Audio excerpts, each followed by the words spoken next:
বগিয়ার কি বাচ্চা আছে নাকি কোনো বাচ্চা নাই, এটা কিন্তু আজকে সত্যি কথাটা কিন্তু আপনাদের বলে দিব, নাকি সে মিথ্যা বলছে এটা কিন্তু আজকে ফাইনালি বলে দিব আপনাদেরকে। আসসালামু আলাইকুম, সবাই কেমন আছেন? সালাম আলাইকুম। আজকে কিন্তু বগিয়া সহ চলে আসছে, কারণ আমি তাকে কল দিছিলাম। কারণ অনেকে আমাদের এখানে কমেন্ট করতেছে, মিজান ভাই বগিয়ার মন খারাপ, মনে হয় অসুস্থ, তো তাকে কিছুদিনের জন্য বেড়াতে নিয়ে আসেন, এরকম কমেন্ট করতেছেন। তো মূলত এখানে ধানের চালের কাজ চলতেছে বাড়িতে প্রচুর। কারণ গতকালকে আমি এটা বলতে গিয়ে আমি বলতেছি যে ধান চালের কাজ চলতেছে, এমনি দুষ্টামি করে মানে বড়ভাবেই চলে গেছে, কিন্তু মানুষে বলতেছে কেন অনেক কিছু, তো যার কারণে এগুলো নাই বলি। তো মূলত ধান চালের কাজ চলতেছে, এই জন্য বগিয়াকে এতদিন কল দল দিই না, কারণ এগুলো আগে হয়ে যাক তারপরে। কারণ সে অসুস্থ, এখানে আসলে আবার আম্মুর সাথে কাজে লেগে যাবে, তার একটু এরকম খারাপ অভ্যাস আছে, সেই জন্য। তো আপনারা তো জানেন, অনেকেই কিন্তু আমাকে বারবার কমেন্ট করেন যে মূলত আমি এগুলো ইগনোর করি, কারণ এগুলো কিছু বিষয় আছে যে ইগনোর করা ভালো বা ইগনোর করতে হয় এরকম। বিশেষ করে অনেকে বারবার কমেন্ট করেন যে ব্লগের মধ্যে মিজান ভাই বকেয়া আপুর বা ময়নার কি কোনো বেবি নাই, এরকম কমেন্ট করেন। তো আমরা অনেক কিউনি ভিডিও বানাইছি আগে, তার মধ্যে কিন্তু আমি এগুলো আনি না, কেন আনি না, এগুলো মনে করেন যে এরকম একটা বিষয় না নাই ভালো, এজন্য ভাবছিলাম। তো তারা দেখি যে এটা বলে দিছে, তো যার কারণে আবার কমেন্টও এটা বারবার আমাকে প্রশ্ন করতেছেন এরকম এরকম বিষয়, মিজান ভাই এটা সত্যি কিনা। তো মূলত বগিয়ার কি বাচ্চা আছে নাকি কোনো বাচ্চা নাই, এটা কিন্তু আজকে সত্যি কথাটা কিন্তু আপনাদের বলে দিব, নাকি সে মিথ্যা বলছে এটা কিন্তু আজকে ফাইনালি বলে দিব আপনাদেরকে। তো তো অনেকে বলতেছে যে মূলত বগিয়া মিথ্যা বলতেছে, এরকম অনেকেই কমেন্ট করতেছে। তো আসলে কিন্তু মানে বগিয়ার বাচ্চা আছে এরকম বলতেছে। তো মূলত এটা হচ্ছে যে মনে করেন যে বাচ্চা হওয়া না হওয়া এটা আল্লাহর তরফ থেকে বা আল্লাহর পক্ষ থেকে দিতে হয়, হ্যাঁ।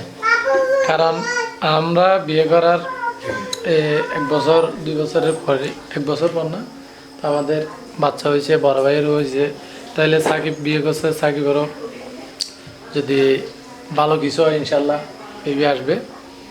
তো তাদের একটু মন খারাপ, কারণ এখানে আসলেও আমাদের ছেলেদের সন্তানদের দেখে, বাচ্চাদের দেখে, তো আবার বকেয়ারও আবার জায়ের, সব জায়ের কিন্তু আছে, তো এই জন্য তাদের একটু মন খারাপ।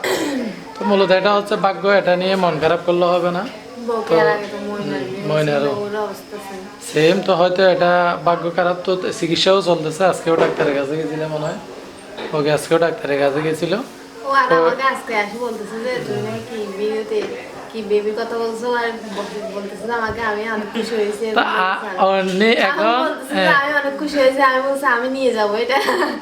এখন বকিয়া বলতেছে যে মানে আমি যখন কল দিছি মানে ও নাকি খুশি হয়ে আসছে এখানে এসে। আমি তো তখন দোকানে ছিলাম, বকিয়া যখন আসছিলাম তখন অন্যকে বলার জন্য আসছে যে ভাবি আপনার যদি আরেকটা বেবি হয় মানে এটা আমাকে দিয়ে দিয়ে, এটার জন্য নাকি আসছে। কারণ আমি কিউনি ভিডিও একটা তো বানাইছিলাম, যে সেখানে অনেকে নাকি বলতেছে যে অন্য নাকি নতুন, না না তুমি তো ভিডিওটা দেখো নাই, মানে প্রশ্ন করছে, তো আমি সেখানে অবশ্যই বলে দিয়েছি যে না অন্যের বিয়ে আসতেছে না, তো সাকিবের পরিবারে আসতে চাইবে এরকম। তো আবার অনেকেই এটাও মনে করছিল, তো বকিও মনে করছে, বকিয়ে মনে করছে যে আমাদের আপনাকে কল দিছি, মানে আমাদের নতুন বেবি আসতেছে এরকম, তো এরকম মনে করছে। তো আপনারা দোয়া করবেন, আমরাও দোয়া করি, কারণ কার দোয়া কোথায় লাগে তো বলা যায় না। তো আপনারাও অবশ্যই দোয়া করবেন বকিয়ার জন্য, তাদের জন্য আল্লাহ চাইলে সবকিছু সম্ভব। তুমিও ভালোভাবে ইয়ে করো, সবকিছু ডাক্তার যেগুলো বলতেছে সেগুলো ফলো করো, হ্যাঁ। আর টেনশন করবে না, টেনশন করলে কিন্তু অনেক সমস্যা বেড়ে যায়। তো বড় ভাবিও কিন্তু একটা বলছিল যে তোমাকে এটা মানে তাদের যেটা লাস্ট সেটা বড় ভাবি কিন্তু দিয়ে দিতে চাইছিল, যেটা এখন হয়েছে এটা হুমাইশাকে বলতেছে যে বকিয়া বলতেছে এটা আমাকে দিয়ে দেন, তো এটা কিন্তু দিয়ে দিয়ে বলছে, পরে কিন্তু আবার দেয় নাই এরকম। তো ইনশাল্লাহ তোমার কিছু লাগবে না, দোয়া করো, ইনশাল্লাহ আল্লাহ দিলে হবে। আমরাও দোয়া করি তোমার জন্য। তো এগুলো নিয়ে মন ভাঙার কোনো দরকার নেই। তো আমি বলছি মন যখন ভেঙে বলছে কয়েকদিন বাবুর বাড়ি আসো ঘুরো, তো আমি মূলত এতদিন করি না, কারণ এখানে কাজ চলতেছে। তো আমি কিন্তু ভিডিওগুলো পাইছি, দেখছি, এই জন্য আপনারাও একটু বেশি দোয়া করবেন বকেয়ার জন্য, কারণ ওর মন এমনি ভীষণ খারাপ। তো আর বাড়িতে কী পরিমাণ কাজ চলতেছে তো আপনারা অবশ্যই দেখবেন ভিডিওতে। আমি কিন্তু এইমাত্র জমি থেকে আসছি, তো ভিডিওগুলো দেখবেন। আর অনেকে বলতেছেন যে বড় ভাই বিষয় যেটা বলছিলেন, তো বড় ভাই সেখানে চলে গেছে বেকার, মানে এটা বলার কারণে অনেকেই আমাকেও খারাপ বলতেছেন। তো একটু বলি, মূলত আব্বু যদি কাজ করতে পারে, আমার আব্বু যদি এই বয়সে কাজ করতে পারে, তাইলে বড় ভাই কেন পারবে না? তো এটা তাদের ব্যক্তিগত বিষয়, এটা তাই এগুলো নিয়ে আমি বলতেছি না, আবার অনেকে খারাপ পাবে না। আর এখানে খারাপ মিন করে বা এরকম কোনো কিছু না, বদনাম করার কোনো কিছু না। তা আব্বু যদি এই বয়সে কাজ করতে পারে, তাইলে তারা কেন পারবে না? আবার অনেকে বলতেছে যে সাথে আলাদা, তাইলে কেন কাজ করবে? তো আলাদা হলে যে কাজ করে না বা এরকম না, বকেও কিন্তু এখন আসছে তো আমি ও অসুস্থ শরীর, তারপরে এরকম অনেকবার অসুস্থ শরীর নিয়ে এসেও কিন্তু আমার সাথে কাজ লেগেছে। আর গ্রামে অনেকে বলে যে ধানের কাজ কি মেয়েদের নাকি? মেয়েদের কাজ অনেক আছে, উঠানোর মধ্যে ধানগুলো শুকাইতে হয়, ধানগুলো ইয়ে করতে হয়, এগুলো কিন্তু ছেলেরা করে না, বেশিরভাগ গ্রামে। তো হয়তো গ্রামের যারা পুরো ভিডিওগুলো দেখেন তারা বুঝতে পারবেন, এখানে আমি খারাপ মিন করে বা তাদেরকে খারাপ বলতেছি এরকম কোনো কিছু না। তো আশা করি আমাদের ব্লগটা দেখবেন, লাস্টে যেটা ধানের ব্লগ সেটা অবশ্যই আপনারা দেখলে বুঝতে পারবেন। আমার হচ্ছে বাপের বাসে গেছে, তো সেজন্য ওইদিকে ছিলাম। তো সেই জন্য মাছটা আমি ফ্রিজে রেখে দিয়েছিলাম, এখন বের করছি। বাজার থেকে আনছি কিন্তু দুপুরে। তো এখন কেটে ফুটে নেবো মাছগুলা। আজকে রাতের জন্য কিন্তু এগুলো রান্না করবো। আর আজকে হচ্ছে আদিপ আসছে বাসায়। আদিপ কিন্তু তাড়াতাড়ি মাছ খেতে চাই, পছন্দ করে, ওই জন্য রান্না করবো। কমে কিন্তু তাড়াতাড়ি মাছ আনছে, তবে বাজারগুলা এগুলা আনি দিয়ে চলে গেছিল ইয়ারা মিজানরা, তো সেই জন্য আদিপ আসছে এখন কিছুক্ষণ আগে। আমরাও কিন্তু বেরোয়েছি কিছুক্ষণ আগে। এখন কিন্তু বাসায় তেমন একটা মানুষ নাই। অন্য সময় হলে কিন্তু বাসায় একদম ভরপুর থাকে মানুষের। তো যাই হোক, আমি মাছগুলা কিন্তু একটু কেটে কেটে নিচ্ছি।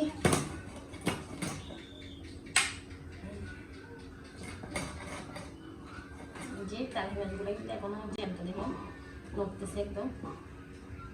ওগুলো আমি ফ্রিজে রেখে দিয়েছিলাম, নর্মালের মধ্যে রাখছিলাম। আর হচ্ছে কিছুক্ষণ পর বের করে হচ্ছে খেতে নেবো, সেই জন্য নর্মালে রাখছিলাম। তাও কিন্তু জীবিত আছে, একদম নড়তেছে মাছগুলা। এই যে দেখছেন?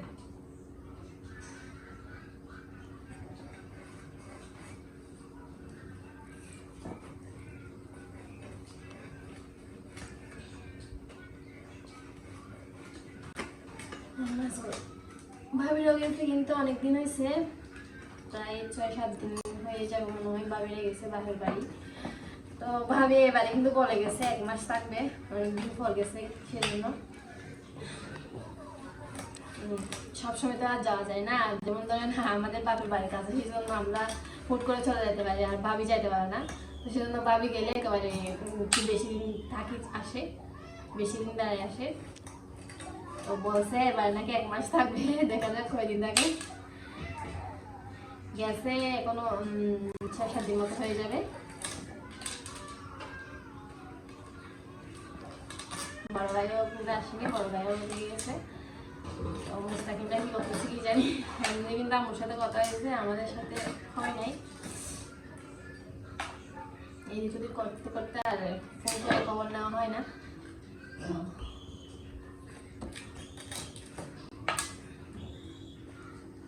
হ্যাঁ, কাল রাতে মনে হয় কথা হয়েছিল, ভাইয়া কল দিছিল, জানার দিলে আমি ভিডিও কলে।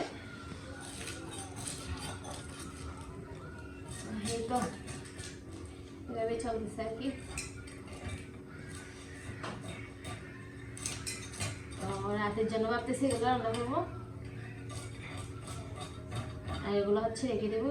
এগুলো হচ্ছে পুঁইশাক আনছে কতগুলো বাজার থেকে, ওগুলা দিয়ে রান্না করার জন্য আনছে। চিংড়িগুলা একদম ছোটো ছোটো চিংড়িগুলা দিয়ে আমরা শাক রান্না করে, শাক ভাজি করে খাই চিংড়ি দিয়ে, খেতে কিন্তু মজা হয়।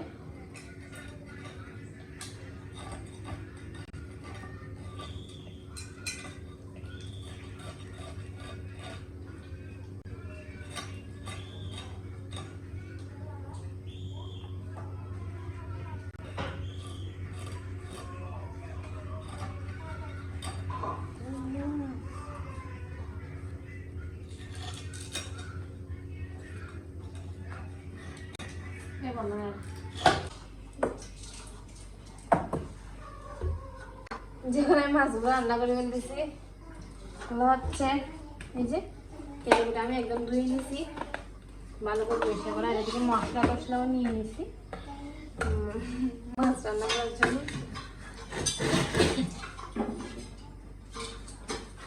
হচ্ছে আমি পেঁয়াজ বাটা রসুন বাটা দিয়ে দিব,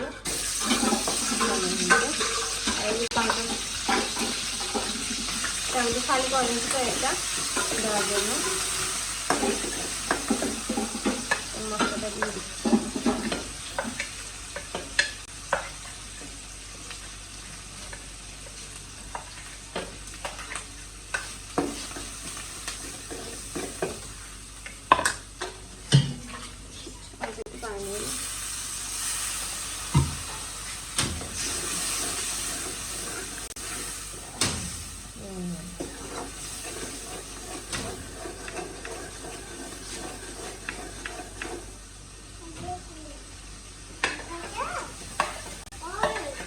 এগুলো রান্না করবো টমেটো দিয়ে।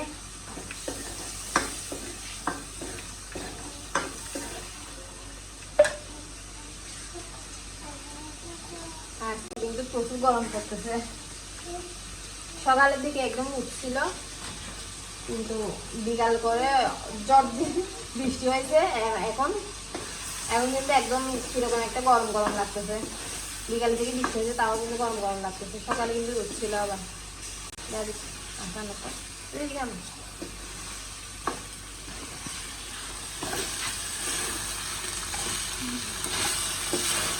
এই যে মাছগুলোকে আমি মশলার সাথে ভালো করে কষাই নেব, কষানোতে একদম রান্নাটা হয়ে যাবে। এই যে আমি অল্প একটু পানি দিয়ে দিচ্ছি, এই যে ভালো করে রান্না করে নেব একদম শেষ।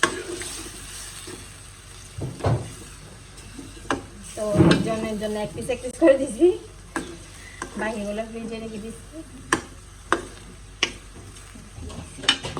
ফ্রিজকে রাখতে দিছি, ফ্রিজে রেখে দিচ্ছি আর কি হয়েছে।